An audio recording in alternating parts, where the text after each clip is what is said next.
Deus. De forma que, como nós temos aqui 7 cartas, Deus ele está dando assim a plenitude no seu conhecimento, na sua onisciência, de tudo o que aconteceria na igreja em todas as eras, em todos os tempos, até o arrebatamento da igreja. Nós temos nas 7 cartas toda a história da igreja, o antes, o durante e o depois. Mas também nas cartas, essas cartas elas não são direcionadas somente para conhecimento geral no contexto da história da igreja. Nós temos os tipos de igreja.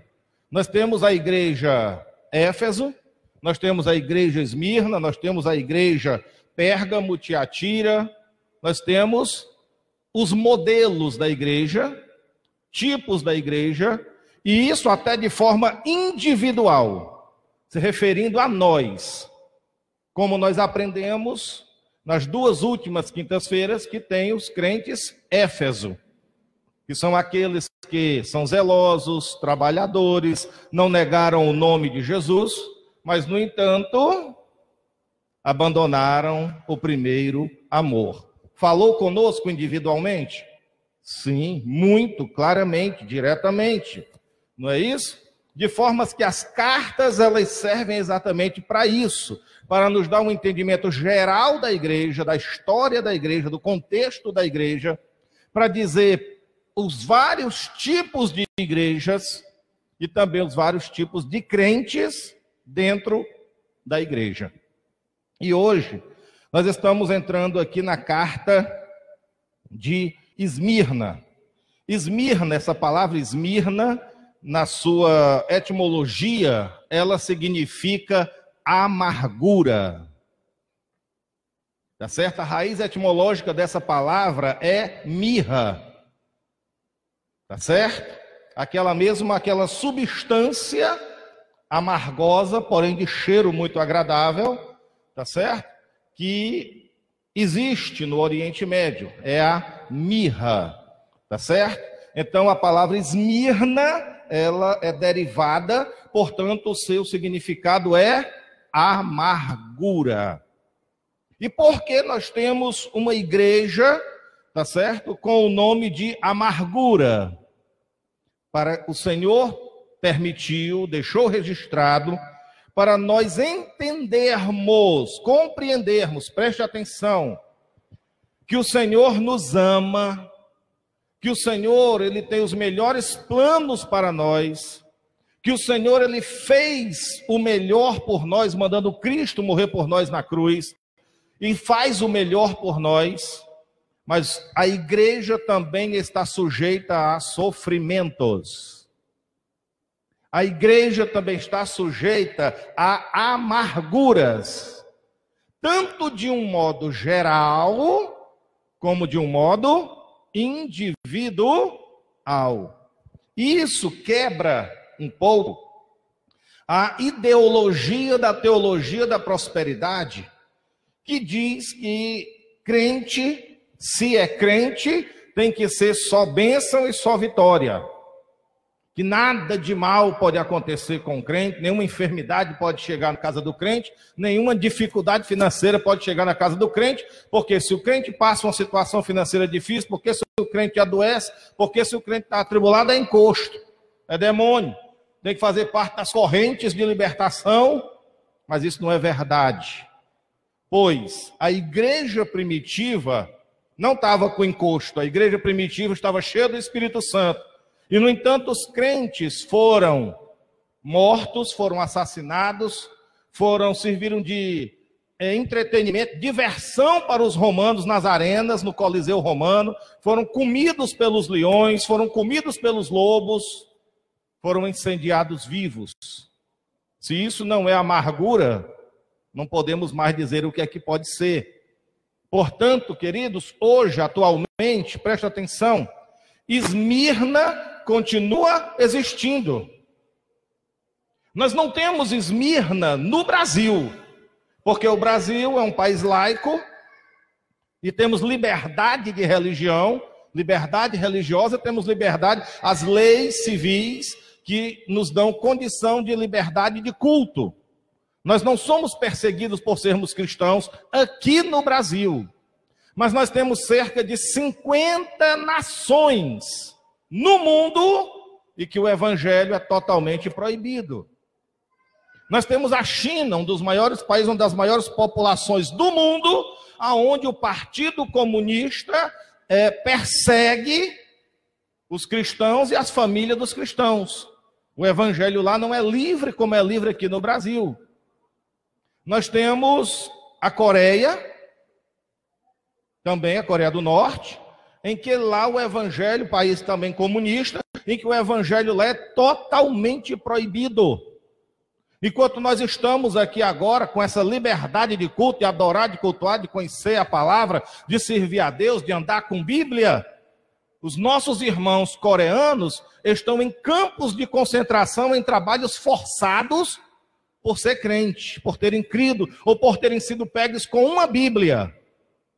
E vão trabalhar em trabalhos forçados até morrer por sua fé. Isso é Esmirna, hoje. Nós temos nos países do bloco árabe, nos países muçulmanos, milhares de irmãos nossos, incluindo no Egito, sendo perseguidos, sendo mortos, sendo colocados em cadeia hoje. E nós temos já mais de 50 países no mundo onde a palavra de Deus já é proibida.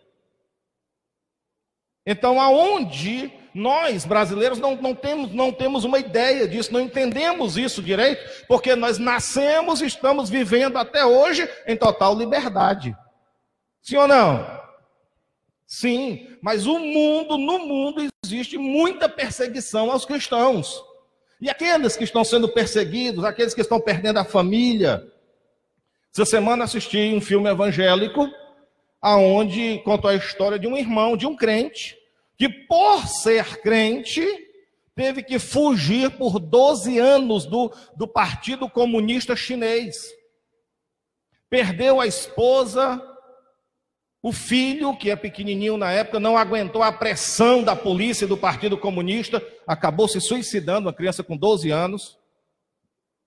A esposa, para deixar de ser perseguida, teve que se casar com outro homem. E ele passou 12 anos fugindo do Partido Comunista Chinês. História verdadeira, história verídica. De agora, o filme terminou, ele, no ano de 2013, está com poucos dias. Atual. Ou seja, um homem que perdeu o emprego, vivia muito bem, era um executivo de uma grande empresa e vivia muito bem, perdeu o emprego, perdeu a família, perdeu o filho, perdeu a esposa. O que é que ele estava vivendo? Amargura. Então, Esmirna existe até hoje. Vocês entendem?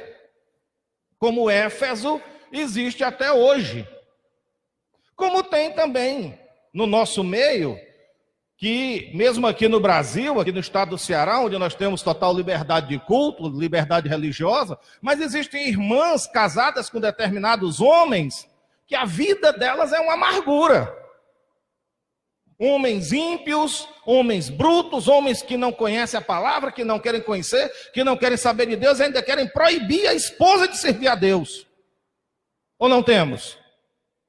Temos. Então, essa irmã, em particular, mesmo vivendo num país de liberdade religiosa, ela vive amargura. Então, a mensagem é atual. Amém? Vocês entendem?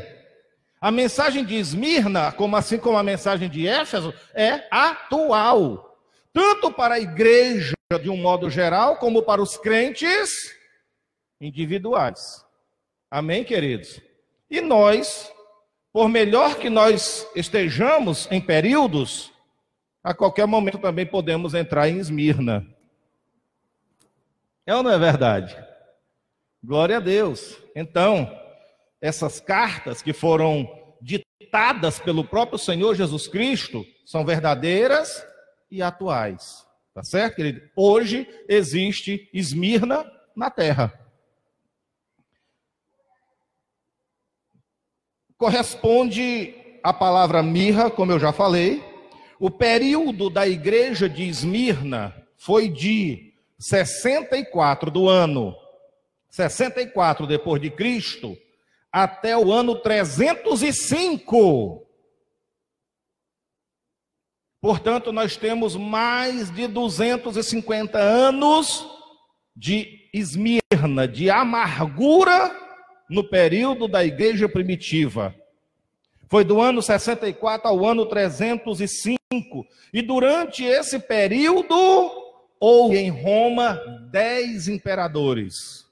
10 imperadores se sucederam lá no Império Romano. E esses 10 imperadores, cada um foi pior do que o outro. Cada um perseguiu a igreja mais do que o outro. Cada um teve uma ideia pior para prejudicar, perseguir e matar os crentes, um pior do que o outro. Você entende agora o nome da igreja? Esmirna. Amargura. Foi o pior período da igreja primitiva na face da terra. Foi esse período aqui, de 64 até o ano 305, é um bocado de tempo. Não é não? Até o ano 305. O último imperador, antes de Constantino, foi Diocleciano. E Diocleciano perseguiu a igreja, nada mais, nada menos, do que por 10 anos, sem parar. Sem dar uma trégua, sem dar uma folga. Foi uma perseguição de 10 anos, o último imperador. Mas é interessante entender que toda a perseguição não destruiu a igreja. Não desmanchou a igreja. A perseguição, ela purificou a igreja. Porque no meio de uma perseguição, quem não é crente de verdade, vai embora. Quem não tem segurança, quem não tem certeza, quem não tem convicção, quem não tem a sua fé fortalecida, ou quem não conhece o Senhor, não fica. Só ficam aqueles que têm convicção, certeza, comunhão, conhecem o Senhor e sabem que vão para o céu. Portanto, as perseguições não desmancham, não acabam com a igreja. A perseguição purifica. Aleluia. A perseguição purifica. Países do mundo onde a igreja é perseguida, só é crente lá quem é crente de verdade. Quem creu para ir morar no céu. Quem está brincando, tirando onda de crente, não fica não. Por quê? Porque vai arriscar a sua vida por uma coisa que não tem convicção? É ou não é verdade? Portanto, esse período de tribulação, de perseguição da igreja, do ano 64 até o 305, a igreja não foi destruída. E foram mortos milhões de crentes nesse período, milhões. Mas quanto mais eles matavam, mais o Espírito Santo convertia outras pessoas. Parecia que o sangue dos crentes era semente. O sangue caía no chão, germinava mais um bocado de crente. Muitos que iam para o Coliseu Romano assistir os espetáculos horrorosos de morte dos crentes, saíam de lá convertidos. Saíam de lá crentes. Eles iam para rir dos crentes, iam para se divertir com os crentes, eles iam para ver os leões comerem os crentes. E a convicção, a certeza, a beleza com que os crentes se entregavam à morte com certeza da vida eterna, os crentes cantavam, se ajoelhavam, cantavam e oravam até o último momento. E aquelas pessoas que vinham se divertir à custa do espetáculo da morte dos crentes, vendo a forma como os crentes se entregavam e morriam, já saíam dali convertidos. Por isso que não conseguiam acabar com a igreja. Não conseguiam acabar com a igreja. Porque sangue de crente no chão é semente do céu. Vocês estão me entendendo, queridos? O diabo perseguiu, a palavra diz bem clara, e o diabo vai perseguir. Vocês viram? Na leitura da carta de Esmirna, o diabo vai lançar alguns de vós em prisão e fala aqui figuradamente, vamos voltar lá. Não temas o que hás de padecer, eis que o diabo, olha bem, de onde partia a perseguição? Do diabo. O diabo está para lançar alguns de vós na prisão, para que sejais provados, e tereis uma tribulação de 10 dias. Quando nós lemos assim, podemos entender que o período de tribulação durou quanto tempo? Apenas 10 dias. Sim ou não? Mas, na verdade, muitas vezes, quando a palavra do Senhor fala em dias, como nesse caso, não estava se referindo a 10 dias literais. 1, 2, 3, 4, 5, 6, 7, 8, 9, 10, acabou a perseguição, não. O Senhor Jesus estava falando de 10 períodos. 10 períodos de perseguição que a igreja passaria. E foi exatamente contado nos dedos 10 imperadores. E eu vou dar a relação desses imperadores para vocês. E depois eu vou mostrar que esses 10 dias não representavam somente 10 dias contados na semana, mas os 10 períodos de toda a perseguição da igreja, do ano 64 até o ano 305. Presta atenção. 10 imperadores, 10 perseguições, 10 dias. Primeiro imperador, no ano 64 depois de Cristo, Nero. Nero incendiou Roma, dos 13 bairros de Roma, ele tocou fogo em 10. E depois colocou a culpa nos crentes. E foi o próprio imperador que pôs fogo na cidade. Depois culpou os crentes pelo incêndio de Roma. Com isso, a perseguição se levantou de uma maneira muito furiosa. Muito furiosa. E foi o primeiro período dentro do governo do imperador Nero. Depois de Nero, não teve folga. Depois que Nero passou como imperador, veio um imperador chamado Domiciano. Esse imperador Domiciano foi aquele que perseguiu e enviou, tentou matar o apóstolo João, não conseguiu, porque Deus não deixou, porque quem tem a chave da morte é Jesus, não é o homem, e ninguém morre enganado. Se Jesus disser assim, não vai morrer, não morre. Pode tentar fazer o que quiser, como tentaram cozinhar o apóstolo João vivo dentro de um barril de azeite fervendo, e ele não cozinhou. Depois ele foi exilado numa ilha chamada Patmos, e foi esse imperador aqui chamado Domiciano que fez tudo isso e perseguiu a igreja terrivelmente. Domiciano organizou uma perseguição aos cristãos sobre a acusação, escute, Domiciano perseguiu a igreja cristã debaixo da acusação dos crentes serem ateus. A acusação para perseguir e matar os crentes, segundo o próprio imperador Domiciano, era que os cristãos eram ateus.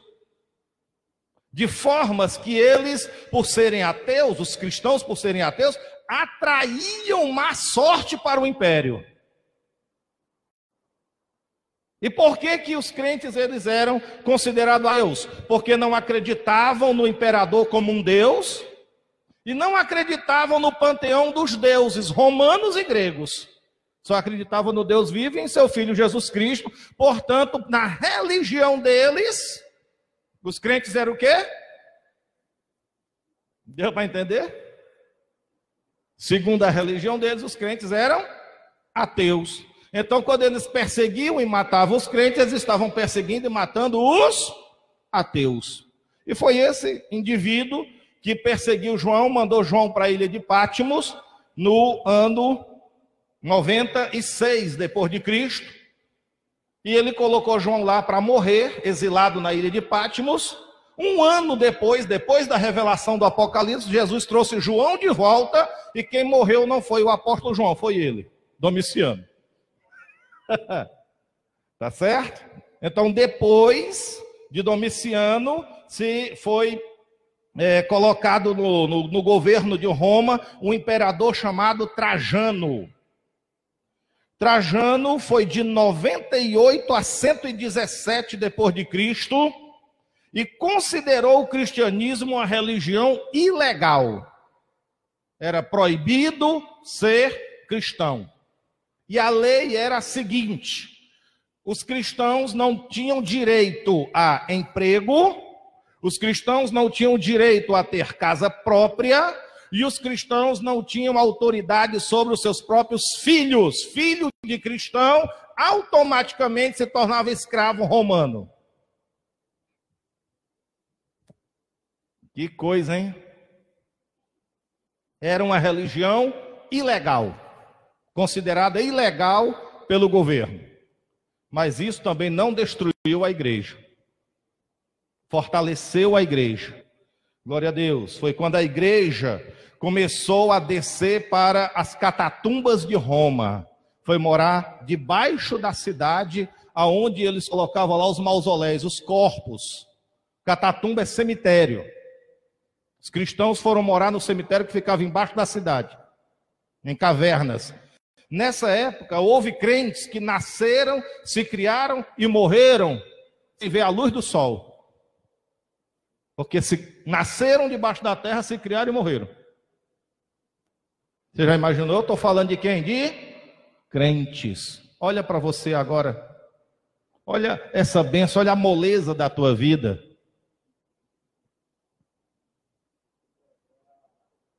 E a gente fica desprezando. Glória a Deus pela vida de vocês que estão aqui. Mas tem pessoas que podiam ter vindo e não vieram porque não quiseram. Por quê? Porque desprezam a liberdade e desprezam a palavra. Não é não? É verdade. Aí ele foi, esse imperador chamado Trajano, ele foi até o ano 117 e morreu. Depois dele se levantou outro imperador chamado Adriano. Do ano 117 até o ano 138, perseguiu e matou mais os líderes do que os cristãos em geral. Ele só perseguia os líderes da igreja. O entendimento dele é o seguinte: matando o pastor, espalha o rebanho. Então ele perseguiu os pastores, perseguiu os bispos, perseguiu a liderança da igreja, porque eles diziam: se não houver líder, não tem reunião do povo. Ele fez essa perseguição por muitos anos, do ano 117 até o ano 138, e eu estou aqui como pastor, dando glória a Deus pela liberdade que eu tenho. Se eu tivesse vivido na época do imperador Adriano, eu seria o alvo da sua perseguição. Glória a Deus. É por isso que os pastores precisam aprender a valorizar a oportunidade que Deus está dando. Amém, queridos? Depois de Adriano, do ano 138, foi colocado no trono lá de Roma como imperador Antônio o Pio. O nome dele é Antônio, mas as pessoas o chamavam de Pio.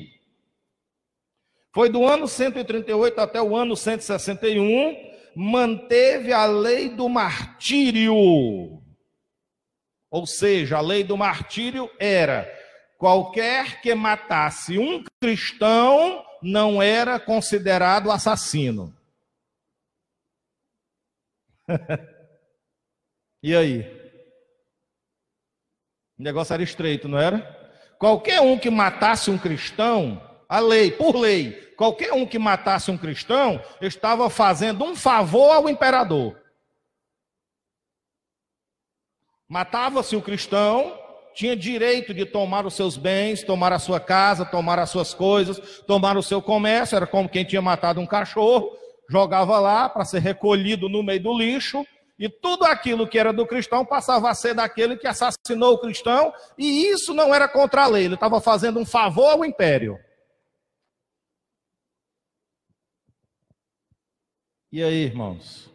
Vamos dar glória a Deus pelo tempo que nós estamos vivendo e pelo lugar que nós estamos vivendo.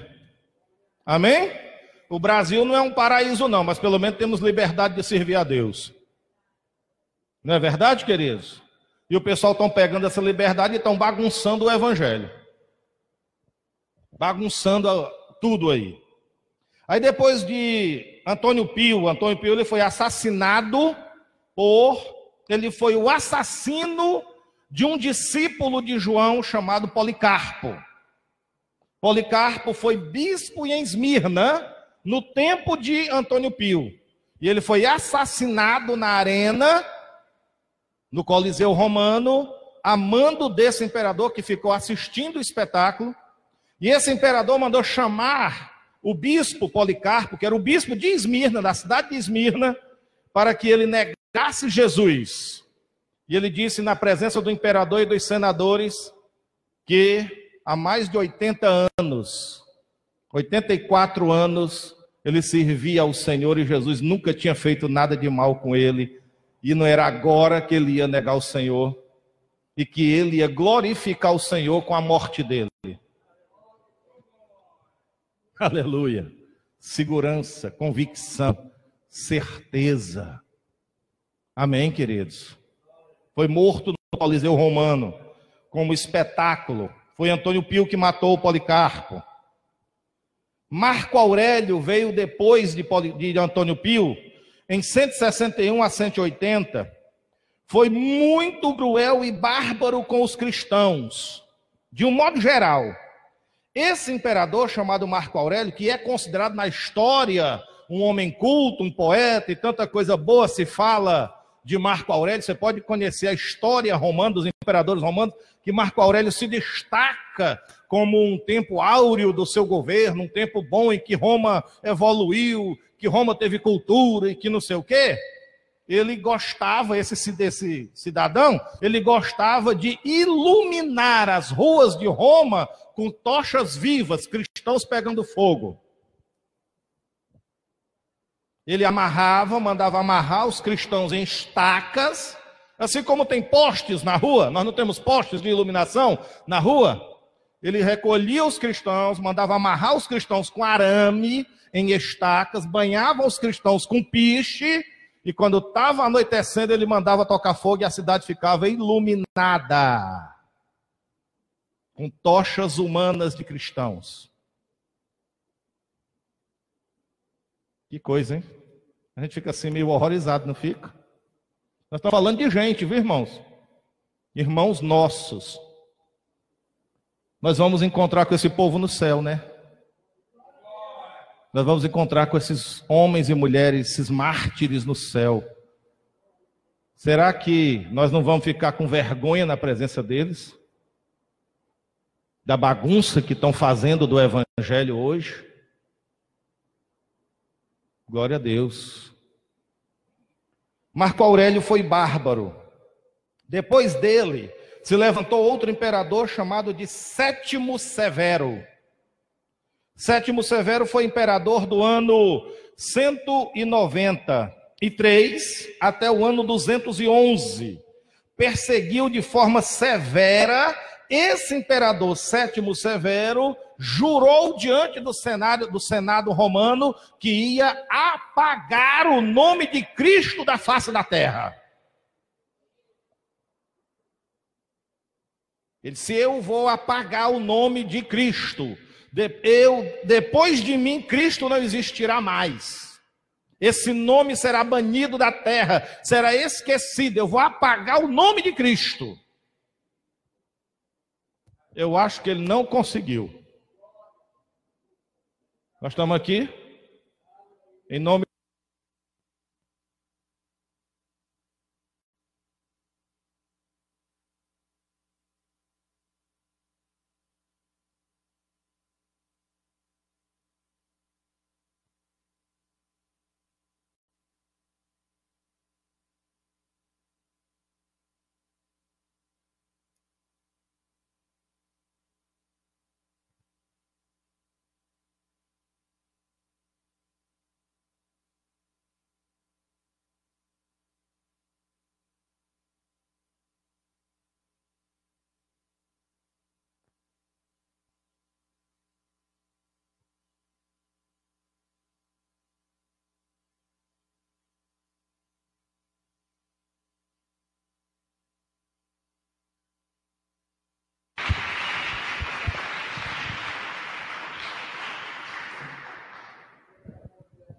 Glória a Deus. Foi recalcitrar contra os aguilhões. Quem acabou perdendo foi ele. Dessa forma, queridos, eu apresentei para vocês os 10 dias de tribulação, os 10 períodos, os 10 imperadores. Pastor, eu não estou entendendo direito, ali fala 10 dias. Mas nem sempre dias na Bíblia está se referindo a 24 horas. Às vezes, o Senhor fala de o dia, mas não é um dia de 24 horas. Às vezes o dia vai durar 2000 anos. Vocês estão me entendendo? Até porque para Deus 1000 anos é como um dia, e um dia é como 1000 anos, porque lá onde ele está, o tempo não passa, ele está dentro da eternidade. Mas se vocês querem tirar alguma dúvida, 1 aos Coríntios, capítulo 1, versículo 8, para não restar dúvida. 1 aos Coríntios 1, 8 diz: o qual também vos confirmará até o fim, para serdes irrepreensíveis no dia de nosso Senhor Jesus Cristo. E esse dia do nosso Senhor Jesus Cristo, de lá para cá já vai com mais de 2000 anos. E quando acontecer o dia do Senhor Jesus Cristo, vai durar 1000 anos, que é o milênio. Então logo nós entendemos que a referência não fala somente de dias de 24 horas. Existem dias extensos, períodos de tempo. Amém? Deu para entender? Também em Atos, capítulo 2, versículo 20, fala de o dia de Deus. Mas o dia de Deus não é de 24 horas. É o dia que Deus há de julgar todas as coisas. Aleluia! O sol se converterá em trevas, a lua em sangue, antes que venha o grande e glorioso dia do Senhor. Amém, queridos? Quando está falando de dia, mas não está falando de 24 horas. Vocês estão entendendo? Sim ou não? A expressão é um dia, assim como tem semana. As 70 semanas de Daniel não são semanas de 7 dias, são 70 anos. Ao todo, 490 anos. 70 setes, como diz.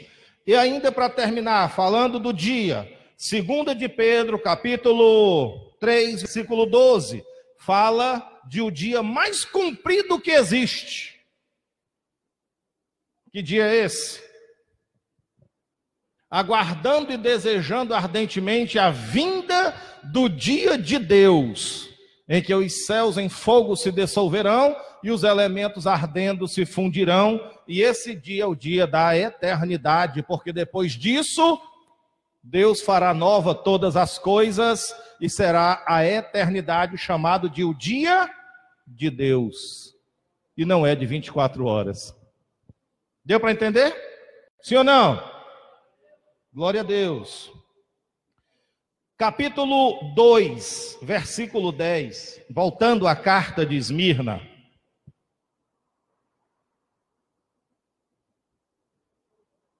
O Senhor fala o seguinte: não temas o que hás de padecer, eis que o diabo está para lançar alguns de vós na prisão, para que sejais provados. Tereis uma tribulação de 10 dias, 10 períodos, 10 imperadores. Deu para entender? Ser fiel até a morte, e dar-te-ei a coroa da vida. Esse versículo, ele é mal interpretado. A maioria de nós compreende e entende que está escrito que nós devemos permanecer fiéis até morrer. Sim, nós temos que permanecer fiéis até morrer. Mas o versículo não está dizendo ser fiel até morrer. Não. Ele está dizendo, seja fiel, mesmo que para isso você tenha que morrer. Vocês entenderam o que eu falei?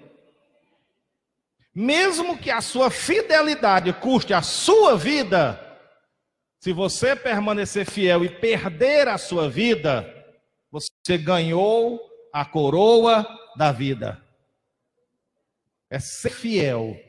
mesmo que a consequência da sua fidelidade seja a sua morte. É isso que o versículo está dizendo. Seja fiel até a morte. Seja fiel mesmo que para isso você precise morrer.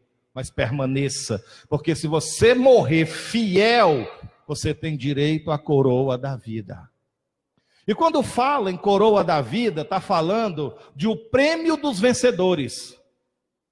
Na antiga Grécia, e nós herdamos isso até o dia de hoje, foi lá que começou as Olimpíadas, depois isso foi, fizeram um plágio, né, lá em Corinto, mas as Olimpíadas foi lá da Grécia, de Atenas. Os atletas vencedores, que chegavam em primeiro lugar no atletismo, eles recebiam uma coroa de louros, de folhas de louros, e colocavam na cabeça, que era o símbolo de que aquelas pessoas ali que subiam no pódio, com aquela coroazinha verde de louros na cabeça, aqueles ali eram os vencedores. Jesus usa essa referência que a igreja primitiva conhecia muito bem, para que os crentes entendessem, sejam fiel até a morte, porque se vocês morrerem fiéis, ou mesmo que para ser fiel tenha que morrer, vocês vão ser vencedores, e o prêmio de vocês é a vida eterna. Vocês entenderam, irmãos? O prêmio do vencedor é a vida eterna. Amém? Vão receber a coroa, mas não é uma coroazinha de louro que depois ficava apodrecida, amarelada e se esfarelava, não. Só servia para a cerimônia do momento, não. A nossa coroa é a vida eterna. Aleluias. Diga assim, ser fiel, mesmo que para continuar fiel, eu tenha que morrer. Foi isso que Jesus disse. Quem perder a sua vida, achá-la-á. E quem achou a sua vida, perdê-la-á. Porque quem perde a sua vida por amor do Senhor, está ganhando a coroa da vida. Amém? Glória a Deus. Essa coroa, ela significa vida eterna. Nós temos no versículo 11, por gentileza, quem tem ouvidos, ouça o que o Espírito diz à igreja. Ao que vencer, olha o contexto, ao que vencer, modo algum sofrerá o dano da segunda morte, ou seja, vai ter vida eterna. Porque o dano da segunda morte é ser jogado no lago de fogo. Essa é a segunda morte. E quem vencer, quem for fiel, quem permanecer fiel até a morte, ou quem permanecer fiel, mesmo que tenha que morrer e permanecer fiel, vai herdar a vida eterna e de maneira nenhuma vai para o lago de fogo. Aleluias. É isso que a palavra está dizendo. Mas como eu tenho ali ainda 5 minutos, então vamos fazer a leitura de Pérgamo. Vamos ler Pérgamo. Amém? Capítulo 2, versículo 12 a 17. É a próxima carta para a próxima quinta-feira. Pérgamo. E eu vou fazer uma introdução dessa carta. Vocês entenderam Esmirna, sim ou não? Amém? Glória a Deus. Esmirna existiu, existe, e enquanto a igreja não for arrebatada, existirá. Glória a Deus.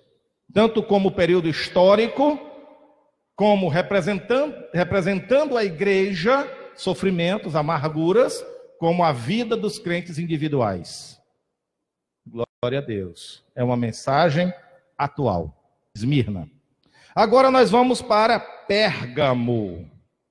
Hoje, essa cidade Pérgamo chama-se Bérgama. Ela existe, se encontra na Turquia, às margens de um rio chamado Caicos, a 80 quilômetros de distância de Esmirna.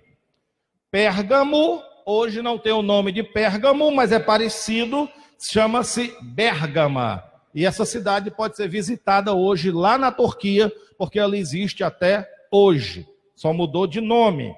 E o nome Pérgamo significa casamento. Vocês vão entender por que o nome casamento para esse período da igreja. Amém? Vocês vão compreender. Vamos fazer a leitura da carta do Senhor Jesus Cristo a Pérgamo. Ao anjo da igreja em Pérgamo, escreve: isto diz aquele que tem a espada aguda de 2 gumes, está falando da palavra: sei onde habitas, que é onde está o trono de Satanás. Mas retens o meu nome e não negaste a minha fé, mesmo nos dias de Antipas, minha fiel testemunha, o qual foi morto entre vós, onde Satanás habita. Entretanto, algumas coisas tenho contra ti, porque tens aí os que seguem a doutrina de Balaão, o qual ensinava Balaque a lançar tropeço diante dos filhos de Israel. Isso é tão profundo, meu irmão.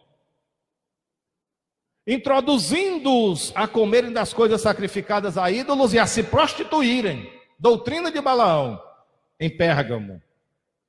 Assim tens também os de igual modo seguem a doutrina dos nicolaítas. Vocês lembram dos nicolaítas lá em Éfeso? O negócio evoluiu, agora virou doutrina. E já não está mais só em Éfeso, aí nós temos aí os nicolaítas aparecendo aonde? Lá em Pérgamo.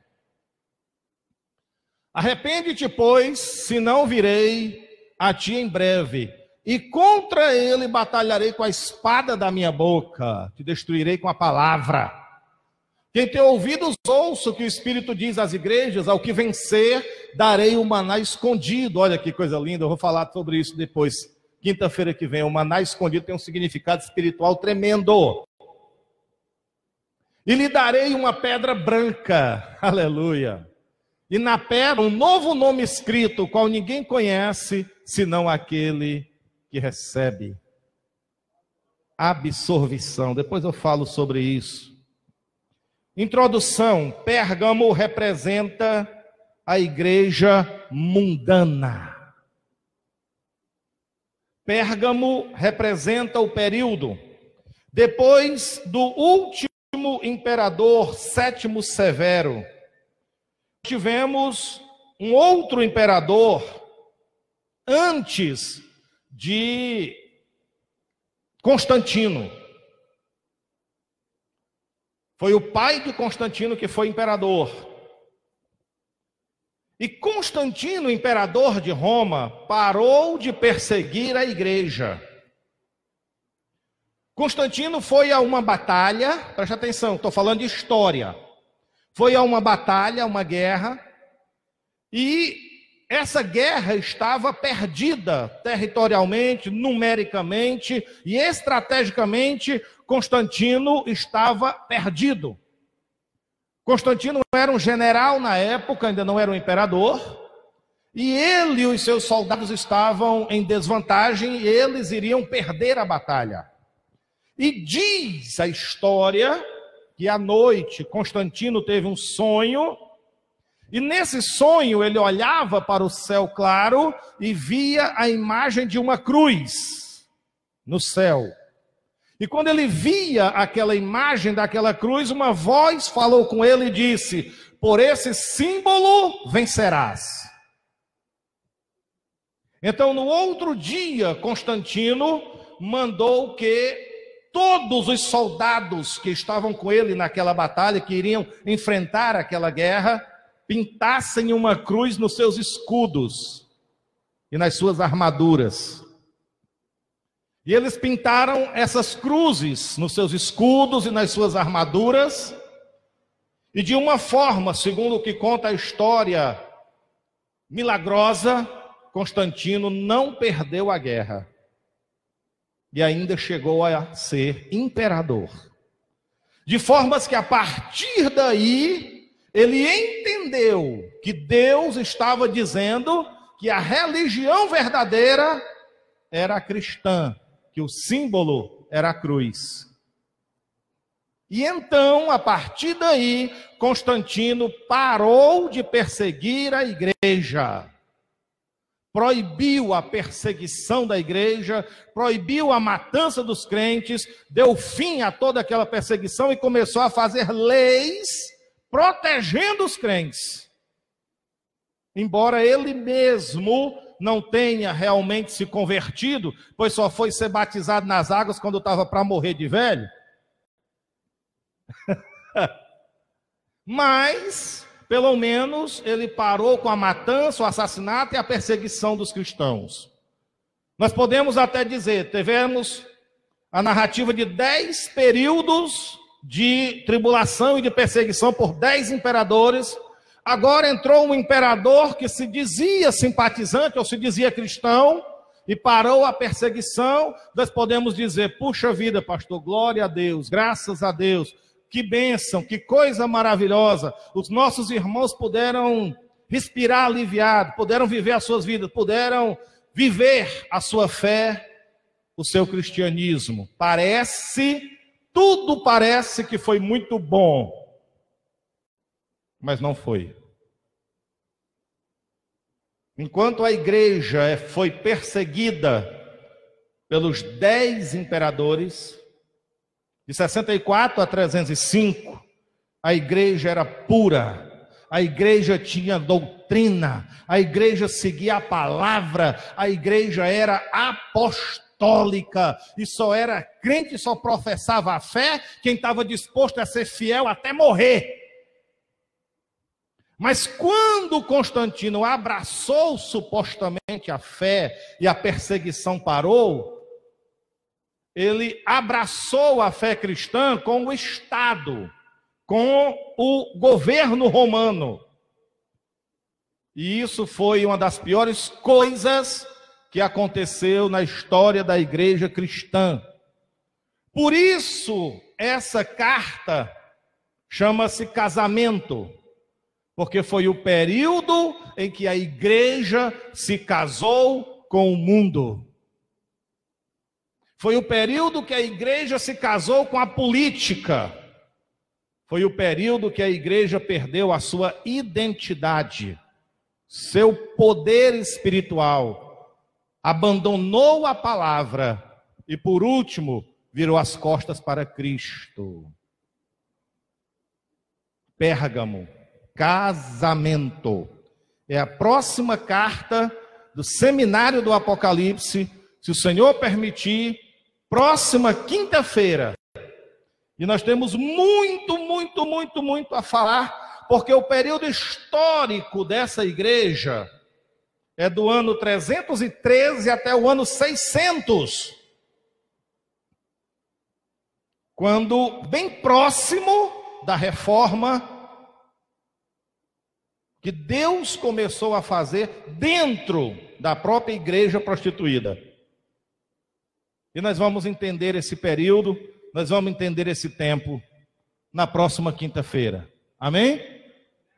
Nós vamos entender o mal que trouxe para a igreja quando Constantino abraçou a fé cristã e politizou a igreja. Casou a igreja com a política e casou a igreja com o Estado e com o poder financeiro. Pérgamo, o período do casamento da igreja com o mundo. O pior período da igreja. Quinta-feira que vem, nós vamos aprender e conhecer mais sobre a história da igreja, pois hoje nós estamos vivendo, com a liberdade de culto que nós temos no Brasil, Pérgamo está viva e ativa dentro da igreja evangélica brasileira. Mas isso é assunto para a próxima quinta-feira. Quero que você aplauda o nome do Senhor Jesus e fique em pé para nós encerrarmos esse culto em nome do Senhor Jesus. Glória a Deus. Convido você, ainda está transmitido, Vitor?